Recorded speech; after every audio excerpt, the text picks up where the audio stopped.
Hoy os quiero hablar de un tema que me hace especial ilusión compartir con vosotros. Y es cómo hacer que te pasen cosas buenas.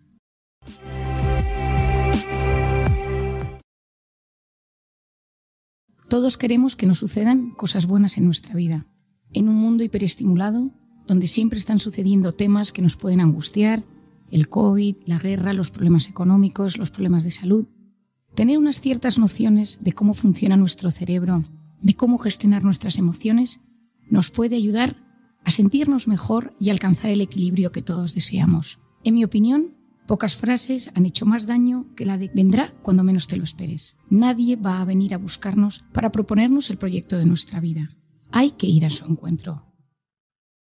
Para poder llegar al encuentro de las cosas buenas, lo primero es conocernos, saber cómo soy yo, cómo es mi forma de ser. Soy tímido, soy introvertido, soy impulsivo, le doy vueltas a las cosas, soy hipersensible. Lo segundo es saber qué cosas activan mis factores de estrés. Soy hipocondríaco, mi suegra, mi jefe, el pasado, los recuerdos, el futuro, la educación. Todos nosotros tenemos ciertos temas que por diferentes razones activan nuestro modo alerta. Estas pueden ser derivadas de un trauma del que hablaremos especialmente y otras pueden ser porque simplemente nunca aprendí a gestionarlos o se han enquistado en mi personalidad y en mi mundo emocional. Lo tercero es entender en quién me convierto cuando estoy en modo alerta. El sensible se convierte en una persona vulnerable, el impulsivo se convierte en una persona agresiva, el emocional se convierte en una persona sentimental a tope, el que es tímido se bloquea. Todos nosotros nos modificamos ante los factores de estrés y eso nos lleva a somatizar desde el punto de vista físico, es decir, algo en nuestro organismo se modifica y se altera, el sistema inmune, la inflamación y por otro lado, a nivel psicológico. Me vuelvo más irritable, tengo problemas de insomnio, tengo tristeza, tengo ataques de pánico o entro en pensamientos rumiativos que no me dejan descansar. El segundo paso es comprender. Comprender es tener unas nociones básicas de cómo funciona el cerebro y el mundo emocional en general de las personas y, por otro lado, el mío en particular. Cuando yo soy capaz de aunar esos conocimientos, me siento aliviado, porque comprender es aliviar. Es clave entender qué nos está sucediendo, comprender cómo va funcionando mi cerebro, mi organismo y para luego ir aceptando mis limitaciones, ir aceptando mis traumas y poder superarlos. Vas a ir aprendiendo poco a poco a comprenderte, a entender qué es el estrés, qué es la ansiedad, qué es la depresión, qué es la culpa y aprender a elegir bien. Una de las cosas que más angustia genera es la incapacidad de saber a qué debo dedicarme o dónde debo elegir. Hoy en día decidir se plantea como un reto imposible. Vivimos en un mundo lleno de oportunidades y nunca hemos tenido tanto al alcance de tan poco. Nos encontramos en un momento de gran estimulación. Hoy en día cualquier niño de 7 años ha recibido más información y más estímulos, música, sonido, comidas, sabores, imágenes, vídeos, que cualquier otro ser humano que haya poblado antes la Tierra. Esa sobreestimulación dificulta la toma de decisiones. La juventud de hoy se encuentra aturdida muchas veces sin saber qué decidir y hacia dónde dirigirse. En lo profesional, los distintos lugares donde uno estudia y concluidos las salidas profesionales son incontables y se plantean como algo imposible de decidir. De golpe surgen multitud de posibilidades y uno no sabe cómo dirigir su vida. Y por lo tanto llegamos a esta sociedad llena de confusión y de dificultad para comprometernos. Nos cuesta mucho un para siempre. Nos cuesta mucho esa decisión hacia dónde dirigir nuestra vida, tanto en el plano afectivo como en el plano profesional. Veo cada vez más gente en mi consulta bloqueada, sin saber, porque para decidirse necesitan sentir.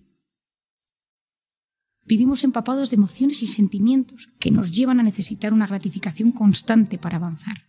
Existe una brecha clara entre dos generaciones que conviven hoy en día, los nacidos antes de los 80 y los nacidos después de los 90. Los que nos encontramos entre los 80 y los 90 hemos vivido una época de transición. Quiero que entiendas tu cerebro, que gestiones tus emociones para mejorar tu vida. Aquí te lanzo unos episodios que creo que te ayudarán en esta meta que tenemos todos de alcanzar el equilibrio y la felicidad que tanto ansiamos y deseamos.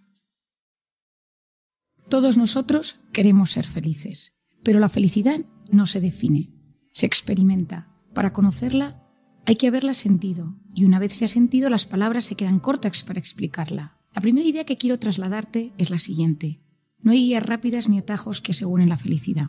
Existe una gran crítica sobre los libros de autoayuda que prometen la felicidad con una receta rápida, pero lo cierto es que actualmente contamos con multitud de estudios y datos científicos que nos acercan con gran precisión al nivel de bienestar físico y psicológico indispensables para ser feliz. Los psiquiatras estudiamos las enfermedades mentales, o mejor, estudiamos a las personas que sufren trastornos de la mente o del estado de ánimo. Desde joven mi vocación ha sido curar y ayudar a las personas que sufren tristeza y angustia. Y eso me ha llevado a investigar la felicidad, el placer, el amor y la compasión, y a hacerme una serie de preguntas de difícil respuesta. ¿Por qué hay gente que tiene tendencia a sufrir y a quejarse, cualquiera que sea su situación? ¿Existe la buena suerte o no es tan aleatoria como parece? ¿Qué importancia tiene la carga genética en la configuración de la mente y del carácter de las personas? ¿Qué factores nos disponen a ser más felices? La investigación sobre estos temas me ha conducido a recorrer caminos variopintos y lecturas de lo más sugestivas.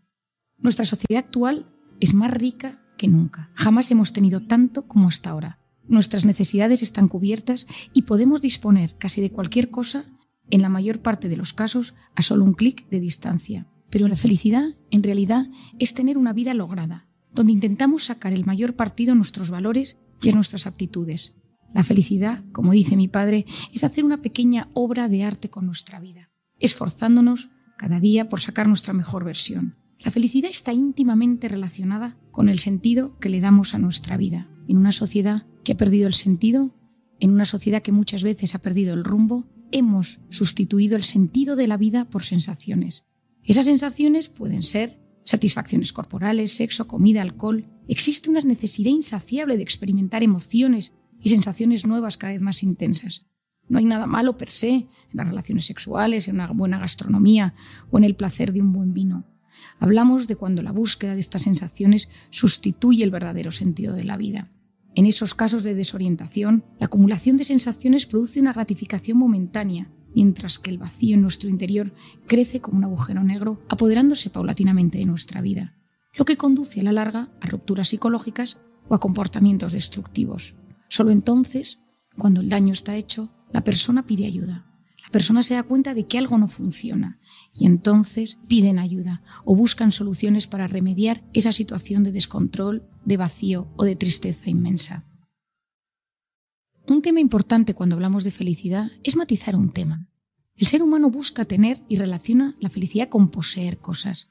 Nos pasamos la vida buscando tener estabilidad económica, social, profesional, afectiva, tener seguridad, tener prestigio, tener cosas materiales, tener amigos, tener la educación de nuestros hijos controlada. La felicidad verdadera no está en el tener, sino en el ser. Nuestra forma de ser es la base de la verdadera felicidad. Cuidado con la felicidad light. Es esa felicidad que se nos vende como el alcance de todo con un clic. Algo no funciona bien en nuestra sociedad cuando casi un 20% de la población del primer mundo accede a pastillas, a tratamientos farmacológicos para temas de ansiedad, depresión o insomnio. Si acaparar bienes materiales no es la solución para ser feliz, ¿cuál es?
En este mundo tan cambiante y en plena evolución, la felicidad pasa necesariamente por volver a los valores.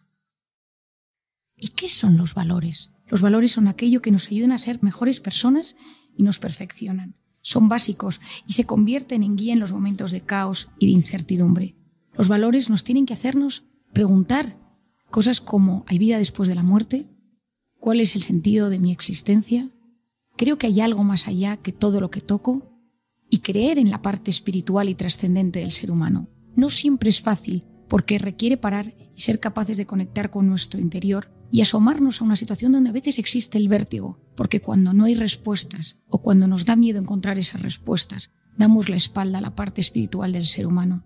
y eso a la larga nos hace mucho daño. Cuando uno se pierde y no sabe hacia dónde dirigirse, el tener unos valores, unas directrices claras, ayuda a que el barco no se hunda. Ya lo decía Aristóteles en su Ética Nicómaco: seamos con nuestras vidas como arqueros que tienen un blanco. Hoy en día no existen blancos donde apuntar, se han extinguido los arqueros y las flechas vuelan caóticas en todas las direcciones. Hoy en día nos venden la felicidad como algo instantáneo y fácil de adquirir. Nos hemos convertido adictos a emociones intensas, adictos a experiencias vibrantes. Somos drogodependientes emocionales.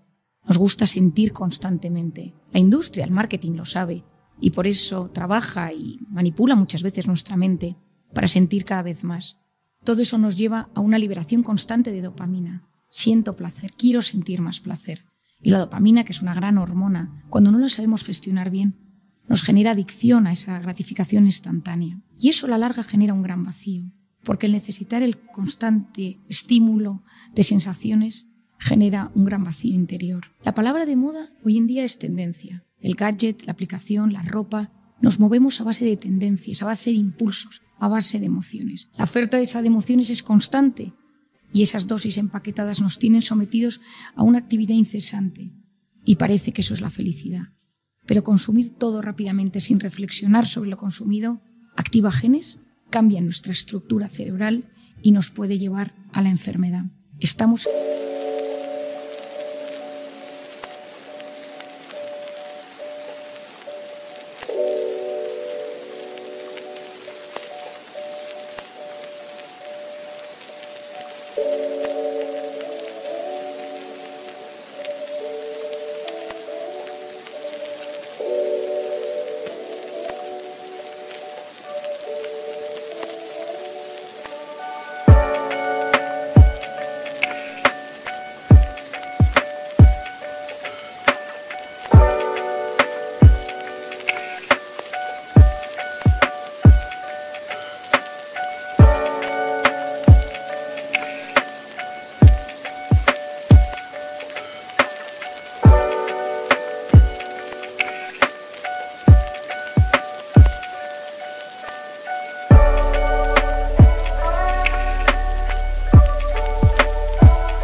el culto del instante, la hiperactividad para no perderlo todo, el famoso FOMO, el fear of missing out, el miedo a perderme algo.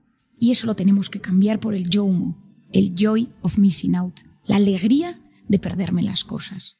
Sepamos desconectar de la hiperestimulación para conectar con nuestro interior, ser capaces de hacernos las grandes preguntas, encontrar el sentido de nuestra vida y poquito a poco entraremos en el camino de la superación personal. La felicidad tiene mucho que ver con la manera en la que yo me observo, analizo y juzgo, y con lo que yo esperaba de mí y de mi vida. Es decir, en una frase, la felicidad se encuentra en el equilibrio entre mis aspiraciones personales, afectivas, profesionales y lo que he ido poco a poco logrando. Eso tiene un resultado, una autoestima adecuada y una valoración adecuada de uno mismo.